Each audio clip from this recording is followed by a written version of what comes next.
The battlefield was silent now, but it was not the silence of peace. It was the silence that came after chaos, when smoke still rose from broken machines and the ground was littered with the fallen. Ethan lay among the ruins, his body heavy with exhaustion. His right side burned with pain where the alien blade had cut deep. He pressed his hand against the wound, feeling the warmth of his own blood seeping through his torn uniform. He tried to move, but every muscle screamed. Around him, the sky was painted with strange colors, a twilight unlike anything on Earth. The alien world's suns had begun to set, and the dim glow made the twisted battlefield look even more like a graveyard. His team had retreated hours ago, forced back when the enemy unleashed their last desperate attack. He remembered voices calling for him, but he had fallen behind, dragging himself through the mud until their shouts faded into the distance. Now he was alone. Ethan's breathing grew ragged as he pushed himself onto one elbow. His vision blurred, but he refused to close his eyes. He was a soldier, and soldiers did not surrender to the dark. He pulled himself forward, crawling over the dirt and debris, leaving a faint trail behind him. Every movement tore at his side, but something in him, something stubborn and human, refused to let him stop. The sound of armored boots echoed faintly. Ethan froze. The enemy. He knew he had no strength to fight, but instinct made him glance around for anything he could use as a weapon. His hand closed around a broken piece of metal, sharp at one end. Not much, but it was better than nothing. Shadows moved in the smoke. Tall figures with armor that shimmered faintly in the fading light. Alien soldiers, their helmets shaped like the faces of beasts, approached. They spoke in a language Ethan could not understand, harsh and rhythmic, their voices carrying authority. One of them pointed at him, another laughed. Then, before Ethan could react, strong hands seized him and lifted him off the ground.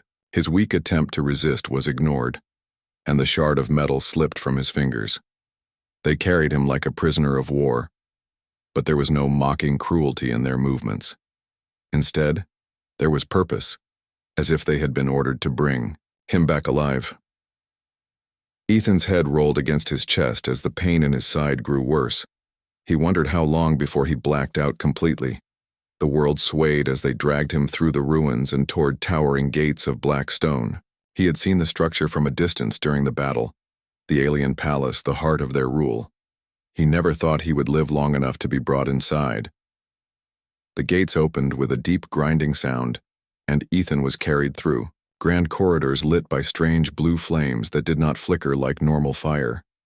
The walls were carved with alien markings, some glowing faintly as if alive. He wanted to study them, to understand, but his mind was too clouded. At last they entered a vast chamber. The air was cooler here, heavy with the scent of something floral but sharp. The soldiers stopped and dropped to one knee, bowing their heads toward the raised dais at the far end of the hall. Ethan lifted his eyes, struggling to focus. She was there, the queen. She sat on a throne of silver and stone, her presence commanding even without words. Her long robes shimmered faintly, flowing like liquid metal. Her crown was delicate yet regal, a circlet of interwoven crystal strands.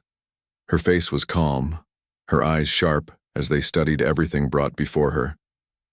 Ethan had heard whispers of her from his commanders, an alien ruler, fierce and proud, said to be as ruthless in war as she was cunning in peace.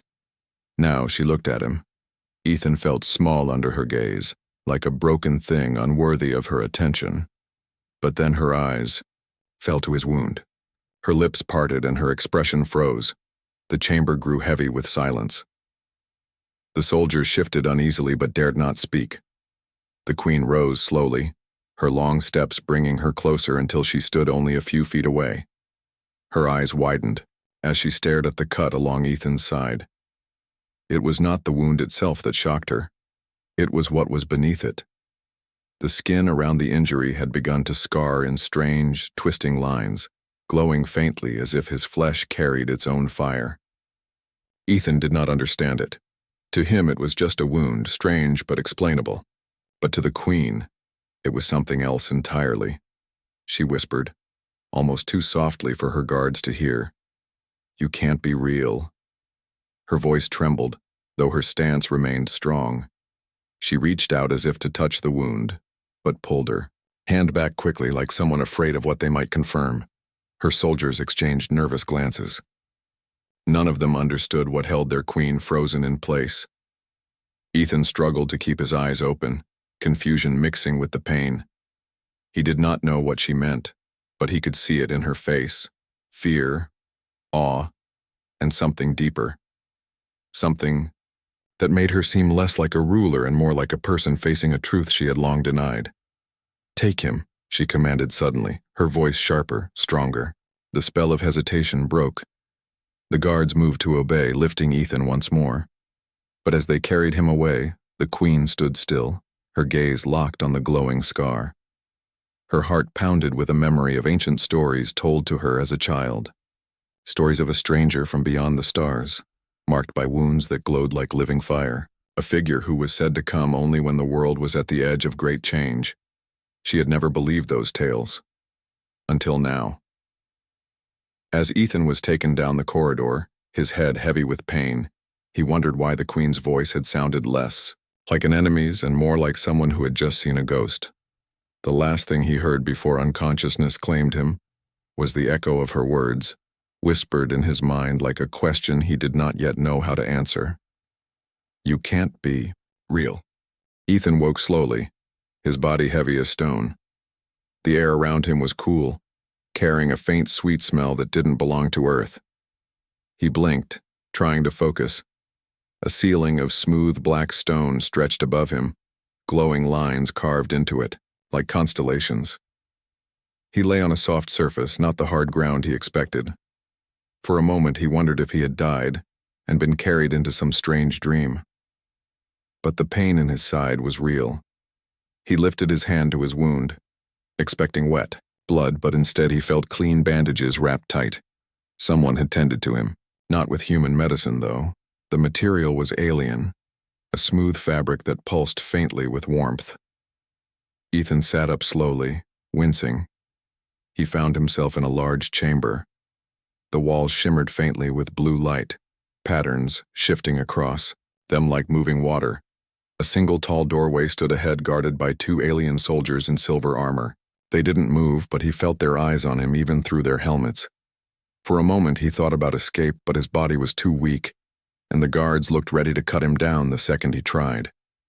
He sighed and leaned back against the wall. He was alive, for now. But why? The answer came sooner than he expected. The doors opened with a slow rumble, and the soldiers bowed their heads. A woman entered, her steps soft but commanding. The Queen. Ethan recognized her instantly, the same regal figure who had stared at his wound as if it were a ghost. She wore a flowing gown of silver threads, and her crown caught the light like crystal fire. Her face was calm, but her eyes held storms. The guards bowed lower. She raised a hand and they stepped outside, leaving her alone with the human. The silence between them was heavy. Ethan struggled to sit straighter even though his body ached. He would not look weak before her. She studied him for a long time, her gaze moving from his face to his bandaged side. Then she spoke, her voice smooth but edged with tension. "You should be dead." Ethan frowned, not understanding. "I've heard that before," he muttered. His words came out dry, his throat rough. The Queen tilted her head, watching him with sharp curiosity. Then she spoke again, slower, as if weighing each word. "No human should have survived the weapon that struck you. And yet, you bear the mark." Ethan blinked.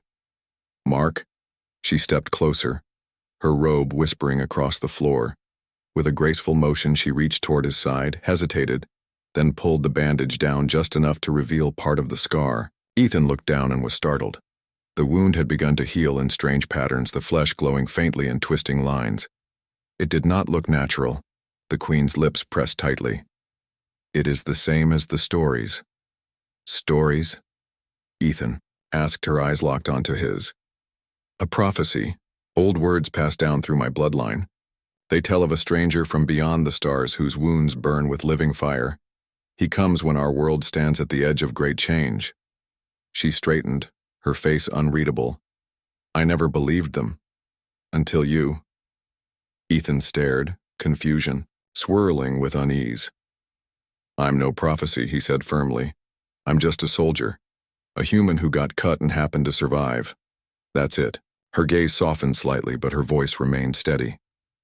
You may not believe, but I saw with my own eyes, and my people will believe whether I want them to or not. Ethan fell silent. He didn't know what to say. He had faced war, blood, and loss. But prophecy? That was something else entirely. The Queen turned and walked to the door. You will remain here. No harm will come to you, for now. But know this, human. You are no longer just a prisoner. You are a question. And questions change everything. Then she left, her robes trailing behind her, leaving Ethan with only the silence and his racing thoughts. Hours passed, maybe longer. Time was hard to measure in the alien palace. Ethan dozed, woke, and dozed again. Each time he opened his eyes, he caught glimpses of shadows moving outside his chamber, whispers in the corridor. The guards never spoke to him, but he felt the weight of their curiosity. Then one evening, the silence broke. The door opened and a young alien servant entered, carrying a tray of food. The servant was slender, their face youthful, their skin marked with faint silver lines. They placed the tray on a table without meeting Ethan's eyes. Ethan cleared his throat.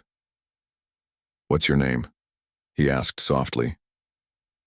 The servant paused but did not answer. Instead, they glanced nervously toward the guards outside, then whispered, a single word, prophecy. Then they hurried away, leaving Ethan staring after them.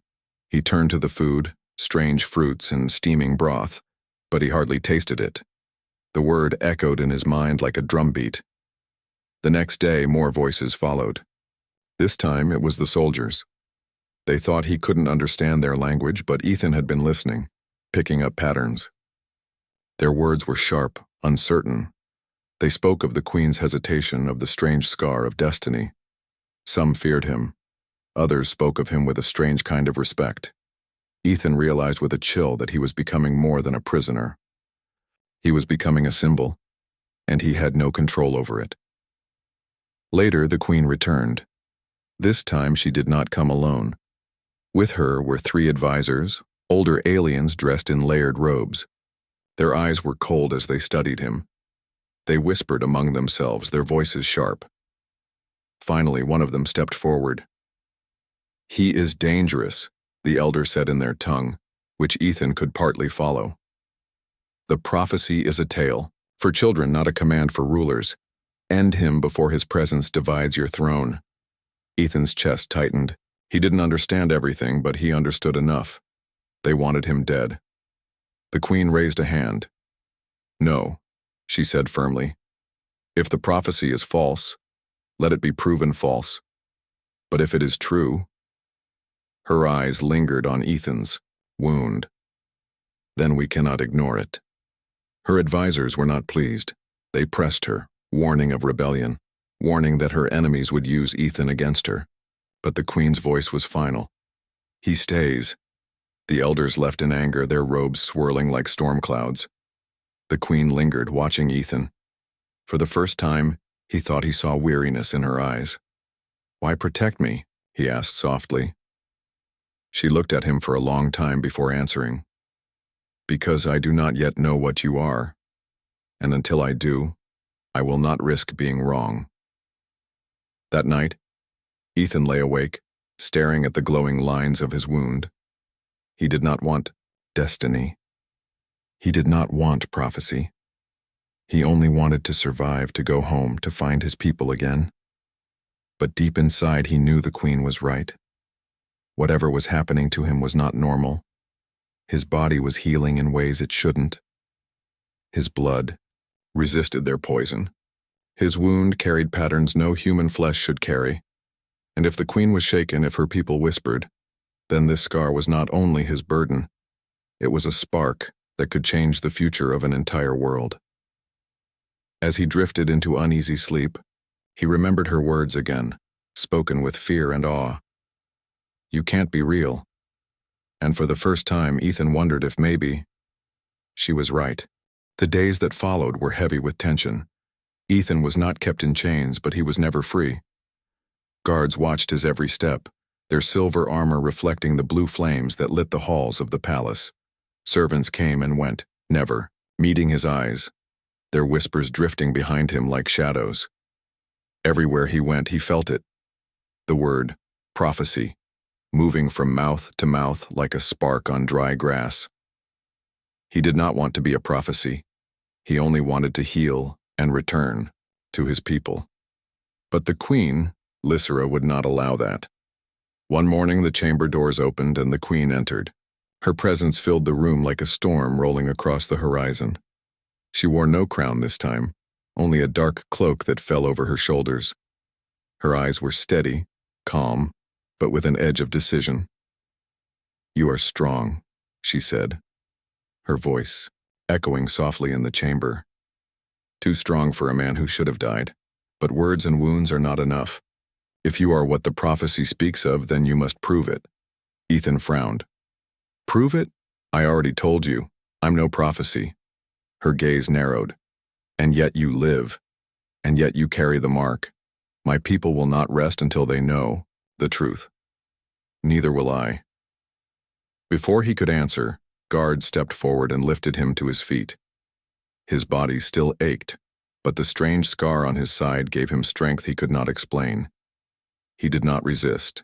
He was led through twisting halls until they reached a vast open courtyard. The sky above burned with two suns, one gold and one pale blue.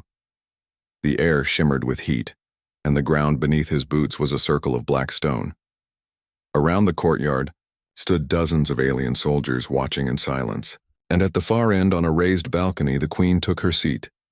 "This," she declared, her voice carrying across the courtyard, "is the trial of fire. No man, no beast survives it without aid.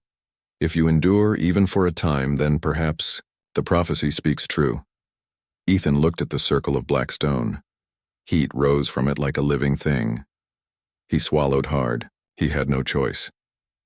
The guards pushed him forward and he stepped into the circle. At once the heat wrapped around him like a furnace. His lungs tightened, his skin burned, and sweat poured down his face. He staggered but did not fall. The soldiers watched, murmuring among themselves. Some smirked, waiting for him to collapse. Others looked uneasy. Minutes passed. Ethan gritted his teeth, forcing himself to stay upright. His wound pulsed with strange energy, the glowing lines spreading faint light across his side. Each time he felt ready to fall, the scar seemed to burn hotter, lending him strength he did not understand. The queen leaned forward, her eyes fixed on him. At last, Ethan stumbled to his knees. The heat was unbearable. His vision blurred, but he stayed conscious, stayed alive, longer than any normal human should have. The guards moved to drag him out, and the test was ended. The soldiers whispered louder now. The queen's advisors exchanged troubled glances. And Lysera herself sat still, her heart caught between fear and wonder. The next trial came 2 days later. This time, Ethan was led deep into the palace's underground halls, where the air grew colder with every step. Torches of pale flame lined the walls, casting eerie shadows. At last, they reached a chamber carved from ice itself. Frost covered the walls, the floor. Even the air seemed sharp with cold. "The trial of ice," a guard announced.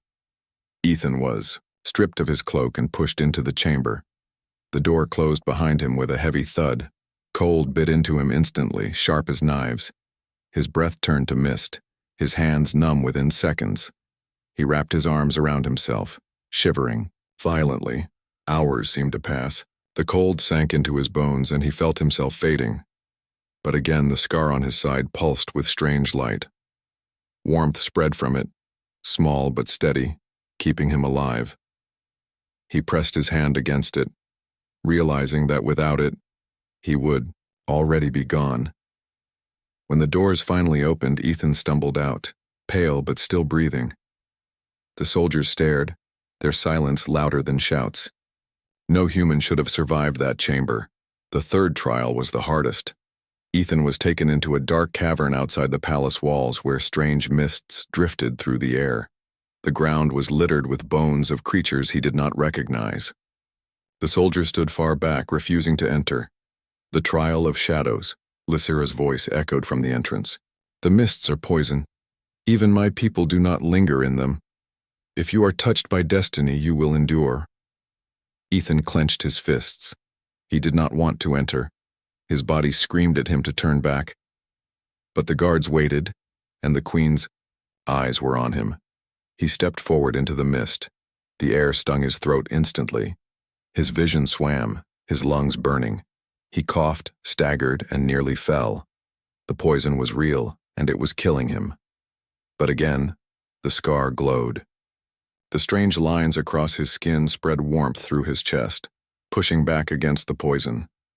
Each breath still hurt, but he could breathe. He could live. Minutes stretched into eternity. Ethan fell to one knee, fighting to stay conscious. Images swirled in his head, memories of Earth, his comrades, the battles he had fought. And through it all, one thought repeated, I must not give in. At last, the queen raised her hand, and the guards pulled him out of the cavern. He collapsed on the ground, gasping for air.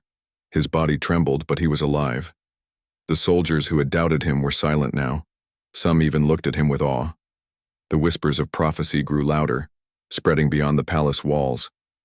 That night, Ethan sat alone in his chamber, staring at the scar that now glowed brighter than ever. He did not understand it. He did not want it. But he could not deny what had happened. He had survived what no man should survive. The door opened quietly. The queen entered wearing a simple robe. She dismissed the guards with a wave of her hand and stood before him. For the first time, she looked less like a ruler and more like a woman burdened by something too heavy to carry. You endured, she said softly. Barely, Ethan muttered, his voice tired. Her eyes softened. Do you not see? My people will believe. They already do. The prophecy spoke of a stranger who would walk through fire, survive the ice, and endure the breath of shadows. You have done all three. Ethan shook his head. I'm just a man who wants to go home. Lysira's lips tightened. Perhaps, but you are more than you wish to be. And now so am I. My council demands your death. My soldiers whisper your name. And I... She paused, her voice catching for a moment. I do not know if I should fear you or protect you. Ethan looked into her eyes. He saw the weight she carried, the conflict between duty and belief. Slowly he spoke. Maybe I'm not your prophecy. Maybe I'm just proof that your world doesn't know everything. Either way, I won't be your enemy unless you make me one. The queen studied him in silence, her heart torn.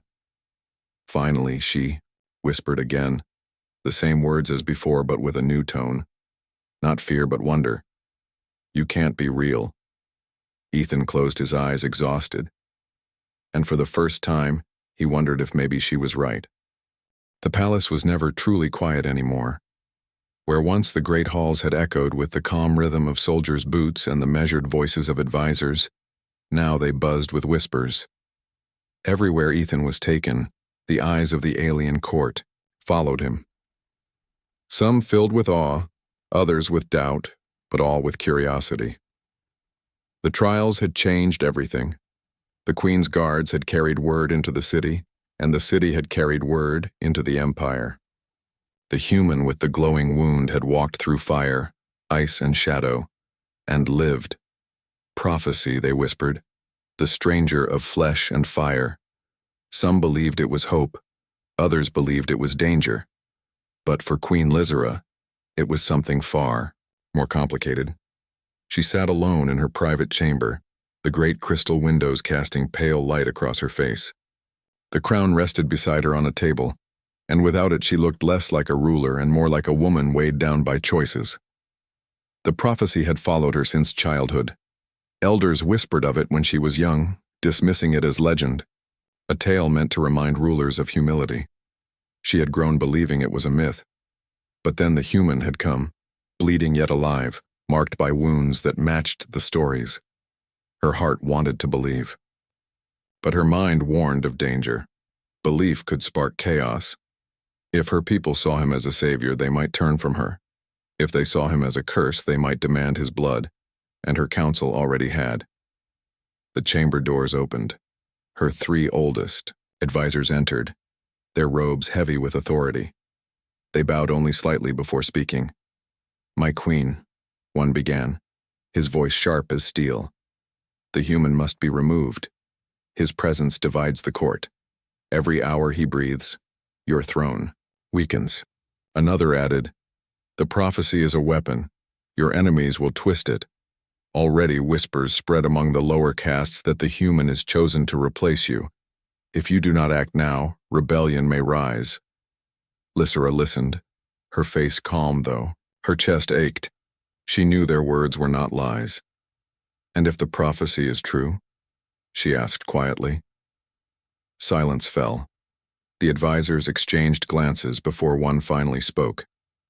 "Then prophecy has chosen poorly. He is human. He is not of us. He cannot rule us." Lysera's hands clenched on the arms of her chair. "The prophecy does not speak of rule, it speaks of change. Perhaps he is not meant to sit on my throne, but to stand beside it." The advisors bristled at her words. "Blasphemy," one hissed. "He is dangerous. End him and end the doubt." Lysera rose slowly, her cloak falling across her shoulders, like storm clouds. "No," she said firmly. "The human lives. Until I know what he truly is, I will not risk silencing destiny itself." Her voice brooked no argument. But her advisors left with anger in their eyes. Lysera knew then that her decision had made her more enemies than she already had. Ethan, unaware of the council's fury, sat in his chamber that night, staring at the glowing scar on his side. He could feel it pulsing faintly, almost like a second heartbeat. He hated it. He did not understand it, and yet it was the reason he was still alive. The door opened. Lysera entered, her face unreadable. She dismissed the guards and stepped closer. "You saved yourself in the trials," she said softly. "But you may not be able to save yourself from politics." Ethan frowned. "Politics?" She nodded. "My council wants your death. They fear what you are. They fear what you might become. And though I refuse, they will not stop pressing me." Ethan looked away. "Then let me go. I don't want to be here. I never asked for this." Her voice trembled slightly. "If I release you, they will hunt you. If I keep you, they will plot against me. Either way, danger grows." He met her eyes. "So why protect me?" For a moment she said nothing. Then her gaze softened. "Because when I look at you, I see truth I cannot explain. And because I want to believe that destiny has meaning." They stood in silence, the weight of her words heavy in the air. The next morning, the danger she feared arrived sooner than expected. Ethan was escorted through the palace gardens, the only place he felt close to peace. The strange plants shimmered with colors he had never seen on Earth, and their perfume filled the air like soft music. He knelt near a fountain, dipping his hand into the cool water, when suddenly a shadow moved across the surface. Instinct screamed at him. He turned just as an arrow of black steel sliced past his head, embedding itself into the stone wall behind him. Guards shouted. More arrows rained from the trees. Ethan dove to the ground, rolling toward the fountain for cover. Soldiers in dark armor burst from the foliage, assassins, their movements sharp and deadly.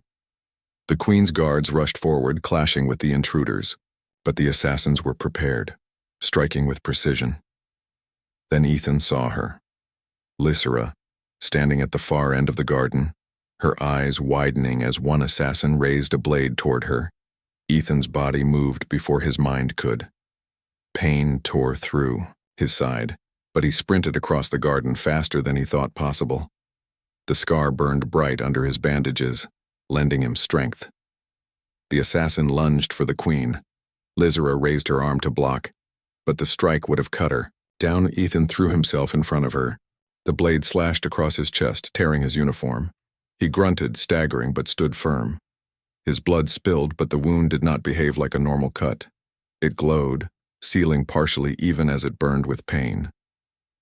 The assassin froze, startled by the sight. It gave the guards enough time to strike him down. Lizera stared at Ethan, her breath caught. He had shielded her with the very wound that had once made her tremble. "You," she whispered, her voice breaking. But there was no time. More assassins attacked. Ethan picked up a fallen soldier's weapon, a spear of black steel, and fought with all he had.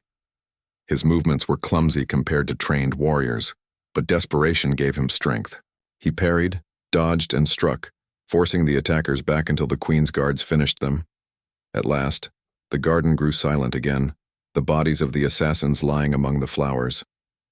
Ethan dropped the spear, his chest heaving. His wound glowed faintly, the pain sharp, but survivable. He turned to Lizera, who stood frozen, her eyes locked on him. "You should have let me fall," he said weakly. She stepped forward, her hand trembling as she touched his arm. "You protected me. When no one else could, you stood before me." He shook his head. "I didn't think. I just moved." Her eyes softened, and for the first time her voice carried not the tone of a queen, but of a woman who had just seen something she could not forget. "And that is why they fear you, not because of prophecy, but because you act without fear." That night the palace was restless. Word of the assassination attempt spread quickly. Some said the queen had been saved by destiny.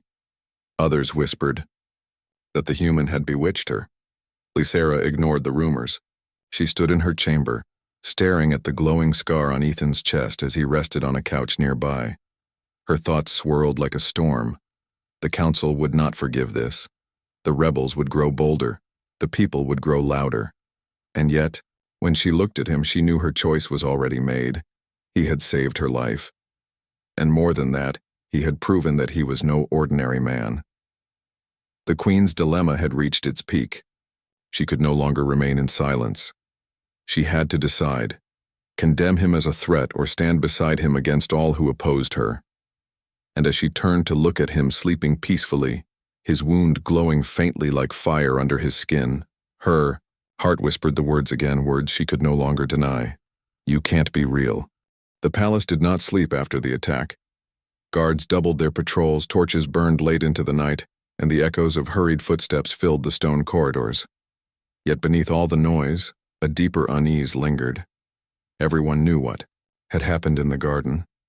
Everyone knew the Queen had been saved, not by her own soldiers, not by her council, but by the human with the glowing wound. By morning, the whispers had grown into open talk. The word prophecy carried from the lowest servants to the highest lords. Some bowed their heads in reverence when Ethan passed. Others spat curses under their breath, and the council was furious. In the great throne room, Queen Lizera faced them. The air was heavy with the scent of burning oils, and shafts of pale light streamed down from the high windows. The counselors stood in a half-circle before her, their faces grim. "This cannot continue," the eldest said sharply. "The human endangers your rule. Already factions rise in your city, using him as a symbol. They claim destiny has chosen him, not you. If you do not end this, you may lose everything." Another added, "We serve you, my queen. But loyalty cannot survive confusion. Choose your throne or watch it crumble." Lizera listened in silence, her eyes steady. She had expected this. She had prepared for it. But the choice still weighed on her like stone. When they finished, she rose from her throne, her cloak flowing behind her. "You speak of fear," she said calmly. "You fear a prophecy, a scar, a man who should not have lived. But I do not rule by fear. I rule by truth." The counselors bristled, but she raised a hand. "Bring him." The doors opened. Guards entered with Ethan between them. He was no longer weak, though the glowing scar still burned faintly across his chest. His step was unsteady but strong enough to carry him forward. The room fell silent as every eye turned to him. Ethan met the queen's gaze, confused but unafraid. He stood at her side as she turned back to her counsel. "This is the one you fear," she declared. "A soldier who bled for survival, who shielded me when others faltered. You call him dangerous, I call him proof. Proof that destiny is greater than our fears." The council erupted in protest. Voices clashed, demanding his death, demanding her reason. But Lysera's voice rose above them all, sharp as thunder. "No more whispers, no more doubt.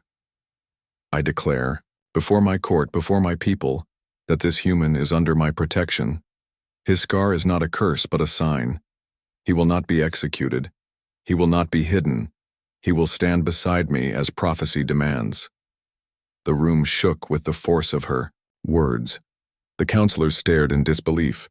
Some bowed in reluctant obedience, others clenched their fists in anger, but none could deny her authority. Outside the throne room, the news spread like fire. Crowds gathered in the city streets, chanting, arguing, shouting. Some lifted their arms in support of the queen's decision. Others cried out against it. Ethan watched from the palace balcony later that day, his chest heavy. He had never wanted this. He had wanted to return home, to live quietly, to forget the battlefield. But now his face had become a banner for an entire world. Lysera joined him, standing quietly at his side. Together they looked down at the city below. "They will not stop fighting over you," she said softly. He glanced at her. "Then why keep me?" She met his eyes, her own steady. "Because change does not come without struggle, and I cannot deny what I have seen. Your wound, your strength, the way you stood before me when death came. No prophecy could have written that. It was you." Ethan looked away. "I don't know if I can be what they want." Her hand brushed his arm, light but firm. "Neither do I. But perhaps you are not meant to be what they want. Perhaps you are meant to be what they need." The days that followed tested them both. The palace filled with unrest. Assassins struck again, but failed. Crowds outside the gates demanded answers. And still the queen stood firm, always with Ethan at her side. He trained with her soldiers, learning their ways, showing them his own. Slowly, some began to respect him, not for prophecy, but for his courage. He shared his food with servants, listened to their stories, and treated them as equals. In a world of rigid order, his human simplicity was refreshing. But the shadow of rebellion lingered. One night, as the two suns set in crimson and gold, a crowd gathered outside the palace gates. They carried banners, shouting for the queen to choose her throne over prophecy. Soldiers lined the walls, ready for battle. Lysera stood on the balcony, Ethan beside her. Her advisors begged her to remain silent, to let force settle the crowd. But she shook her head. "No. Today I speak." Her voice rang out over the city, carried by the strange crystals embedded in the palace walls. "My people, hear me. You fear prophecy, but prophecy does not rule you. I do, and I choose to protect the man you call stranger. Not because of legend, not because of destiny, but because when death sought me, he stood before it. When doubt threatened us, he proved stronger. And if he is not real, then neither am I. For my eyes do not lie." The crowd fell into silence. Ethan felt the weight of every gaze on him. For a moment, fear gripped him. Then he stepped forward, his voice steady though his heart pounded. "I am no savior," he said. "I am no king. I am just a soldier who refuses to give up. If that is what your prophecy means, then so be it. But I will not be your enemy. I will fight for peace, if you will let me." The silence held. Then, slowly, voices rose. Not all. Not in unity, but enough. Some cheered, some wept. Others remained silent, uncertain. But the spark of war faded, at least for that night. Later, when the palace grew quiet again, Ethan stood with Lysera in the throne room. The weight of the day hung heavy, but there was also relief. "You spoke as if you believed in me," he said softly. Lysera looked at him, her eyes shimmering with both strength and tenderness. Perhaps I do. He smiled faintly. Even though I told you, I'm just a man? Her lips curved in the smallest smile. Yes. And that is why you matter. Because a man who should not have lived now carries the strength of legends. Because you remind us that even the impossible can bleed and still rise again. For a long moment they stood together in silence. Then Lysera whispered the words she had spoken the first day she saw him, but now with awe instead of fear. You can't be real. Ethan looked at her, at the throne behind her, at the world beyond the windows. He did not know what the future would bring, war, peace, or something in between. But he knew one thing. He had changed this world. And it had changed him.